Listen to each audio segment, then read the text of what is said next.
¿Qué pasaría si la idea de que hay que sudar la gota gorda y, bueno, destrozarse trabajando fuera en realidad la peor forma de alcanzar el éxito?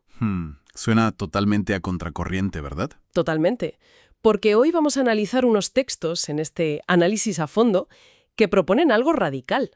Resulta que muchas de las figuras más brillantes de la historia no trabajaban necesariamente más duro que el resto. Exacto. Simplemente sabían cómo hackear una parte muy específica de su propio cerebro. Claro, es que este planteamiento rompe por completo con esa mentalidad tradicional del esfuerzo extremo. El material que tenemos sobre la mesa hoy desentraña los principios de Joseph Murphy, y su tesis central es que existe un inmenso poder latente en la mente subconsciente. Un mecanismo, digamos, una especie de motor interno que rige desde la curación física hasta la prosperidad económica. ¡Qué fuerte! Y lo fascinante aquí es que no estamos hablando de un don genético o de magia, ¿sabes? Sino de una herramienta biológica y psicológica que está al alcance de cualquier persona dispuesta a comprender su funcionamiento. Pues ese es exactamente nuestro objetivo para la inmersión de hoy. Queremos destilar la esencia de cómo interactúan nuestras mentes consciente y subconsciente. Y lo más importante, no queremos quedarnos en la teoría abstracta. Eso es fundamental, sí. O sea, queremos entender cómo se puede aplicar todo este conocimiento en el día a día. Porque la premisa inicial parece de ciencia ficción, al sugerir que el ser humano tiene, a efectos prácticos, dos mentes operando bajo el mismo capó. A ver, para entender esa dualidad, el autor nos pide que imaginemos un gran transatlántico. Vale. La mente consciente es el capital del barco, de pie en el puente de mando. Este capitán otea el horizonte, analiza la situación y emite órdenes. Es el que toma las decisiones racionales, ¿no? Exacto, el que razona. Sin embargo, la mente subconsciente representa a los operarios que trabajan en las profundidades del barco, en la sala de máquinas. Esos operarios no tienen ventanas. Están a oscuras, por así decirlo. Claro, no ven hacia dónde se dirige el navío ni les importa.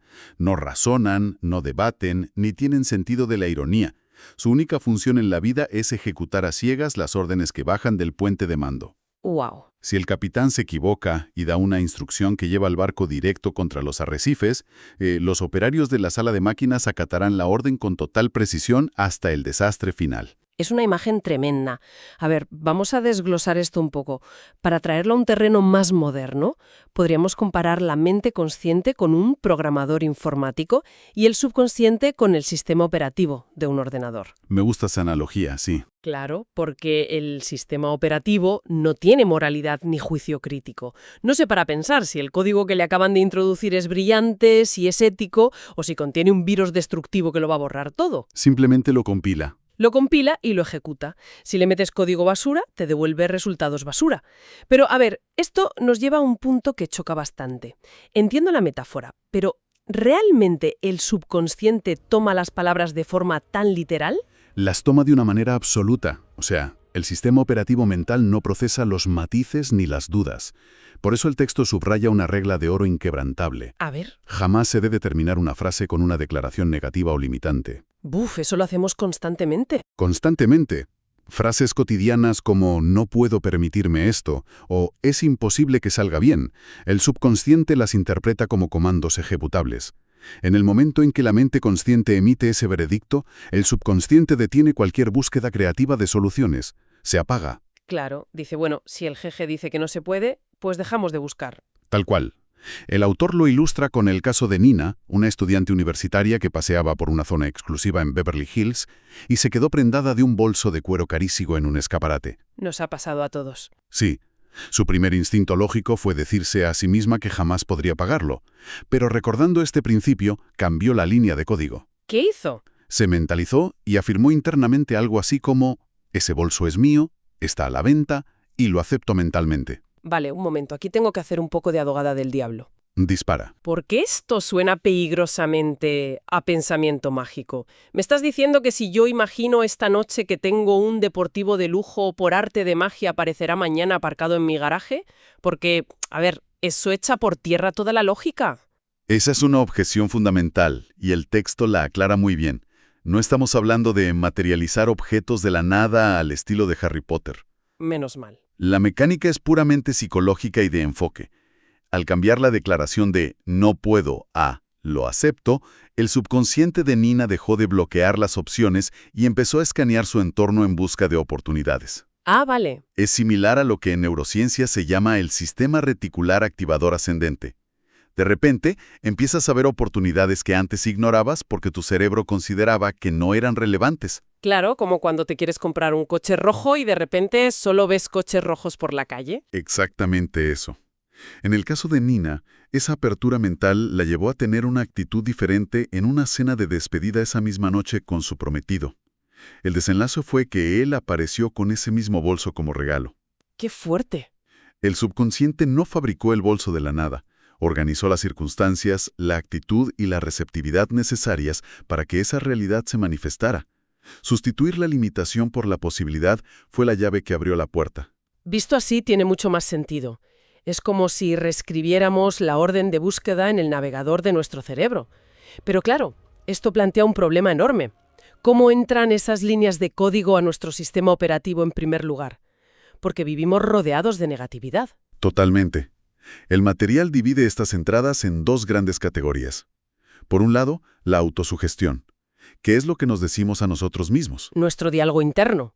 Eso es. Y por otro, la heterosugestión, que es lo que nos llega del exterior. El principio fundamental aquí es que las sugerencias externas, ya sean las noticias alarmistas, las críticas de un compañero, el pesimismo de un familiar, no tienen absolutamente ningún poder real por sí solas. Son solo ruido. Son simples ondas sonoras flotando en el aire. Solo adquieren poder destructivo si la mente consciente del individuo baja la guardia y decide aceptarlas como una verdad absoluta. Claro, la mente consciente tiene que firmar el recibo de entrega, por así decirlo. Y el texto menciona el caso del legendario tenor Enrico Caruso, que es un ejemplo perfecto de cómo funciona esto en situaciones de alto estrés. Sí, es un caso de estudio brillante. El hombre sufrió un ataque de pánico escénico brutal justo antes de una gran actuación. Su garganta se paralizó por completo. Su mente consciente, a la que él llamaba su pequeño yo, estaba aterrorizada, bombardeada por la sugestión interna del fracaso inminente. Y fíjate en la reacción biológica al miedo. Claro, se bloqueó físicamente, pero Caruso hizo algo fascinante. En lugar de rendirse ante ese código corrupto, le gritó a su gran yo, a su subconsciente, ordenándole que saliera y cantara a través de él. Y la parálisis desapareció, dando paso a una actuación magistral. Si analizamos la mecánica de lo que hizo Caruso, vemos que usó la autoridad consciente para sobreescribir un programa de miedo en tiempo real. Es alucinante. Pero, a ver, el texto también nos advierte del extremo opuesto con una historia bastante sombría. Se relata el caso de un familiar del autor que viajó a la India y consultó una adivina. Estas historias siempre acaban mal. Ya te digo. La mujer, con una frialdad pasmosa, le sugirió que tenía un problema cardíaco oculto y que moriría irremediablemente en la siguiente luna nueva. Madre mía. Y fíjate en lo que pasa a nivel biológico aquí. Esa predicción era una mentira, no tenía fundamento médico. Sin embargo, el hombre la aceptó. Su mente consciente dejó pasar esa idea destructiva directo a la sala de máquinas. Dejó la puerta abierta de par en par. Y las consecuencias fueron fatales. Al aceptar esa idea, el subconsciente, que controla todas las funciones vitales, comenzó a ejecutar la orden. El miedo extremo inundó su sistema de cortisol, alteró su ritmo cardíaco y deprimió su sistema inmunológico. Literalmente, se enfermó de miedo. El hombre se aisló, aterrorizado, y efectivamente sufrió un infarto letal en la fecha que le habían indicado. Su propio subconsciente, siguiendo las instrucciones de una sujeción externa que él validó, materializó su muerte. ¡Qué barbaridad! Es lo que en medicina se conoce como el efecto nocebo llevado a su máxima expresión. Aquí es donde la cosa se pone realmente interesante y a la vez frustrante. Si tenemos este poder protector, ¿por qué resulta tan insultantemente fácil aceptar sugestiones negativas del entorno y cuesta tantísimo trabajo creer en las positivas? Es la gran pregunta. Es como si nuestra mente consciente operara con un filtro de spam configurado al revés. Deja pasar todo el correo basura cargado de miedos y escasez directamente a la bandeja de entrada y envía los mensajes legítimos de éxito y salud a la papelera. Bueno, la respuesta evolutiva es que el cerebro humano está diseñado para detectar amenazas y asegurar la supervivencia, no para hacernos felices. O sea, estamos programados para buscar el peligro. Exacto. Por eso la negatividad entra con tanta facilidad. El autor insiste en que el trabajo más sagrado de la mente consciente es actuar como el guardián de la puerta. Tiene que auditar rigurosamente cada pensamiento. Es un trabajo a tiempo completo. Lo es. Para reconfigurar ese filtro de spam defectuoso se requiere un esfuerzo consciente y repetitivo. El texto ofrece un ejemplo muy práctico con el caso de una mujer de 75 años. Empezó a experimentar pérdidas de memoria y, como dicta la cultura popular, comenzó a decirse a sí misma: «Es normal. Estoy perdiendo la memoria por mi edad». Estaba enviando una orden directa de deterioro neurológico a su subconsciente, confirmando el diagnóstico antes de tiempo. Totalmente.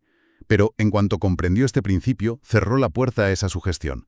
Empezó a practicar sesiones diarias de relajación, donde afirmaba con autoridad y convicción que su memoria estaba mejorando, que su mente estaba alerta y que retendría todo lo necesario.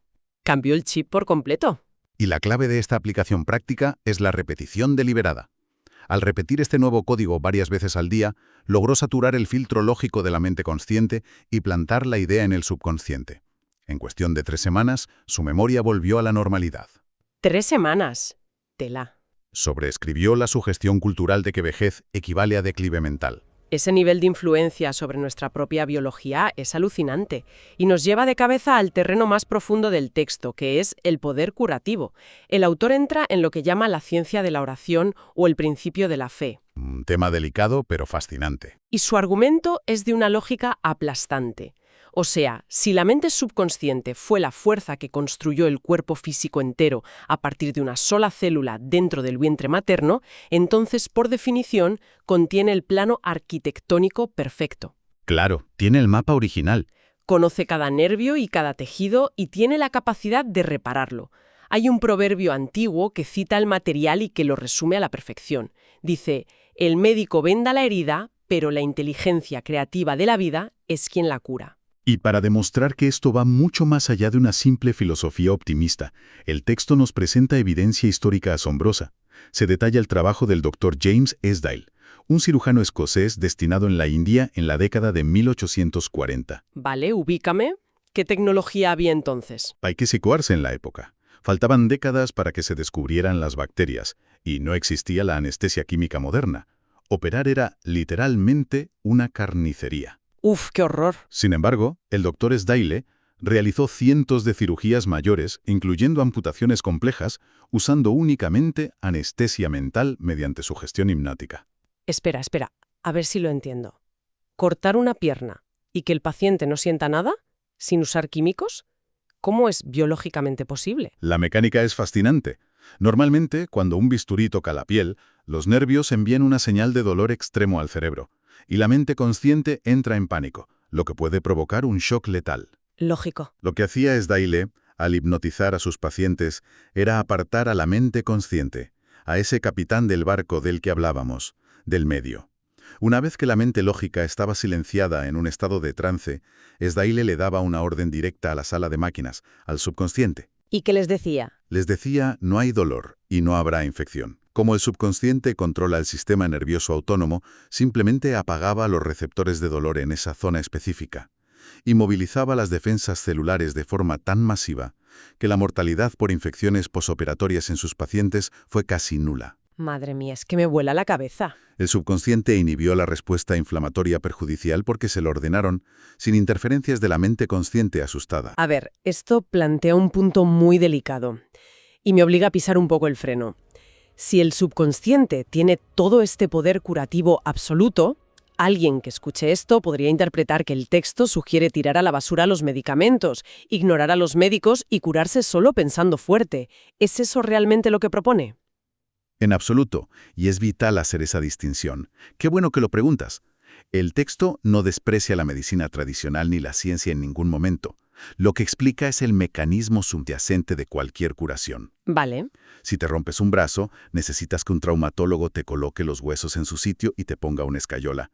El médico quita el bloqueo físico, pero el médico no suelda el hueso.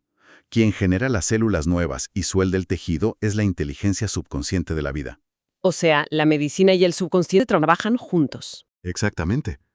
De hecho, el autor explica maravillosamente el efecto placebo con el caso de un joven australiano. Ah, la historia del trozo de madera es buenísima. Esa misma. El padre del chico padecía una enfermedad pulmonar gravísima. El hijo, desesperado por ayudarle, cogió un trozo de madera cualquiera de la calle, lo pulió, lo engastó en un anillo y le dijo a su padre que era una reliquia sagrada, un fragmento de la cruz de Jesús que un monje acababa de traer de Europa. O sea, un fraude total. Un invento completo. Pero el padre, al ser profundamente religioso, creyó esta historia con una fe absoluta. Se puso el anillo en el pecho, durmió con él y experimentó una curación clínica inexplicable. Es decir, el anillo de madera del suelo curó una enfermedad pulmonar. No, cuidado. El anillo no tenía ningún poder curativo. Cero. La curación provino íntegramente del subconsciente del padre. El objeto falso actuó simplemente como un detonante. Claro, bajó sus defensas mentales. Fue la excusa perfecta para que su mente consciente, que estaba atrapada en el miedo y en la enfermedad, bajara las defensas. Al creer en el anillo, el padre dejó de dudar, se relajó y permitió que el poder curativo innato de su biología volviera a fluir sin obstáculos. Eso explica perfectamente por qué la gente se cura en ciertos santuarios o usando remedios extraños. No es el agua del santuario ni la pastilla de azúcar, es el permiso que la mente consciente le da al cuerpo para sanar. Eso es. Pero claro, no podemos ir por la vida engañando a la gente con anillos de madera falsos para que se curen. ¿Cómo aplicamos esto a nosotros mismos, sin intermediarios? El autor habla de un método concreto, que es aprovechar el estado de somnolencia. Ah, el duermevela. Exacto.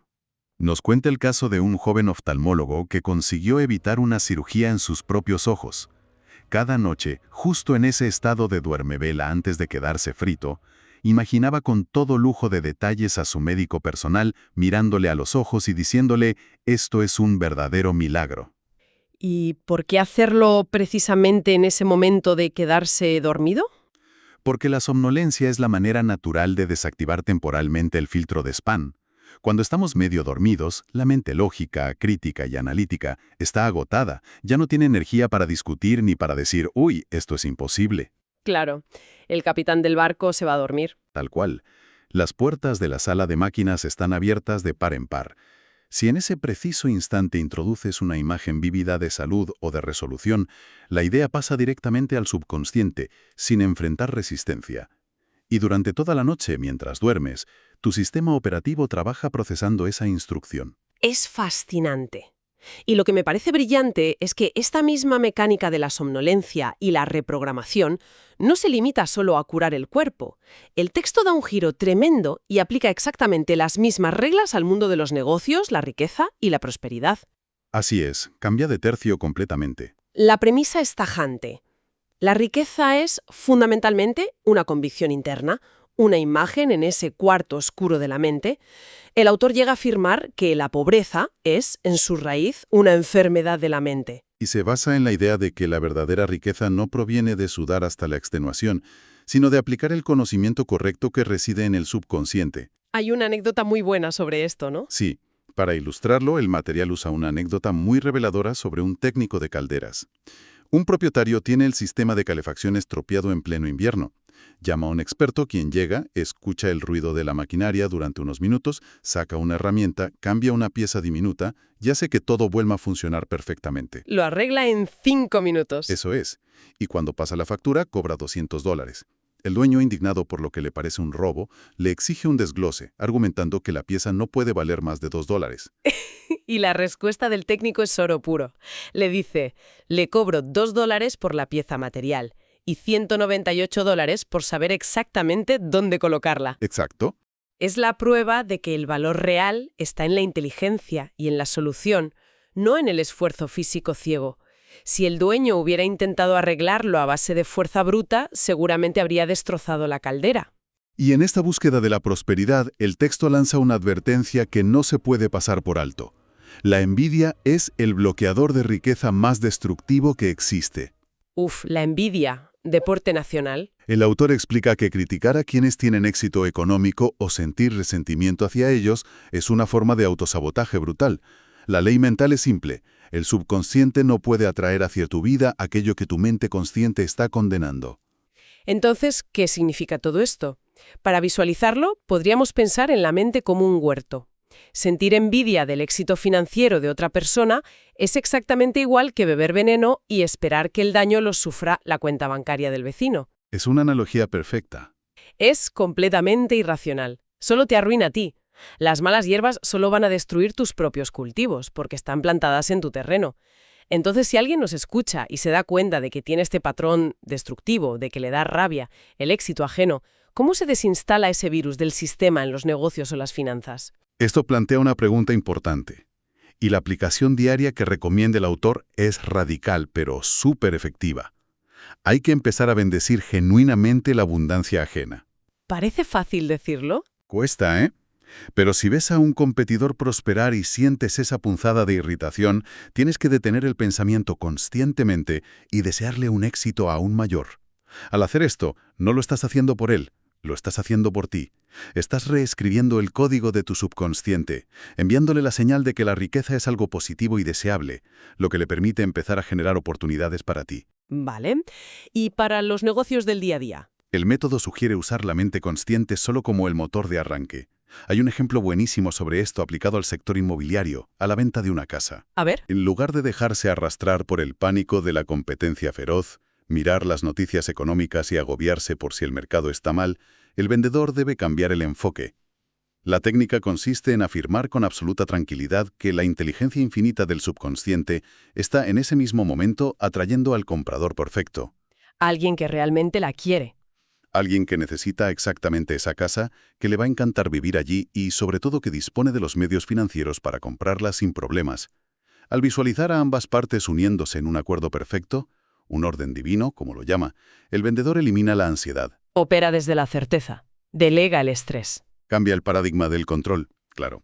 En lugar de intentar forzar el mercado desde fuera, organiza su convicción desde dentro, permitiendo que el subconsciente mueva esos hilos invisibles de la intuición, llevando al vendedor a poner el anuncio adecuado en el momento justo, o al comprador a caminar por esa calle específica. ¡Qué pasada! Bueno, si recogemos todo lo que hemos puesto sobre la mesa hoy, destilando el mensaje central de Joseph Murphy, vemos que la mente humana es verdaderamente un jardín extraordinariamente fértil. Nuestra responsabilidad principal, y me atrevería a decir que nuestra única responsabilidad real, es elegir con un cuidado exquisito qué semillas, qué pensamientos plantamos allí. De eso trata todo esto. Sí. Ya sea que la gente que nos escucha esté intentando sanar una dolencia física, mejorar la memoria, enfrentarse al miedo de hablar en público o atraer oportunidades de negocio, la regla de oro sigue siendo la misma. El subconsciente nunca discute, no calcula probabilidades, simplemente ejecuta el plano que le entregamos. Y el mensaje más empoderador de todo este material es que este inmenso archivo de sabiduría y poder milagroso no es un lujo reservado para figuras místicas o genios. Está literalmente operando ahora mismo, dentro de cada persona que está procesando estas palabras. Todos tenemos esa sala de máquinas. Exacto. Es el mismo motor que mantiene el latido de su corazón sin que tengan que pensarlo, y que construye un cuerpo nuevo cada 11 meses. No requiere herramientas externas extrañas, solo una fe y una imaginación disciplinadas. Nos devuelve el control absoluto, saber que la máquina funciona y solo espera las coordenadas. Totalmente.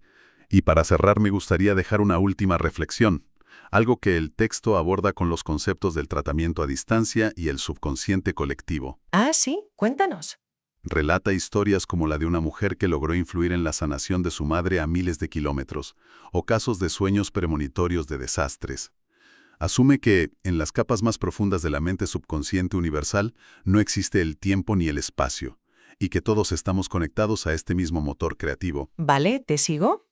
Entonces, la pregunta es, ¿qué pasaría si en lugar de consumir noticias diarias de miedo y escasez, una sociedad entera decidiera coordinar sus mentes conscientes para plantar únicamente semillas de abundancia y salud? ¿Qué tipo de milagro colectivo se vería obligado a materializar el subconsciente de la humanidad? Eso sí que te vuela la cabeza. Es una idea inmensa que da para pensar muchísimo. Volvemos así a ese interruptor oculto del que hablábamos al principio. La realidad es que el interruptor siempre ha estado ahí. La gran pregunta ahora es, sabiendo todo esto y conociendo las reglas, ¿hacia dónde vamos a elegir encenderlo mañana por la mañana? Gracias por acompañarnos en este análisis a fondo y hasta la próxima inmersión.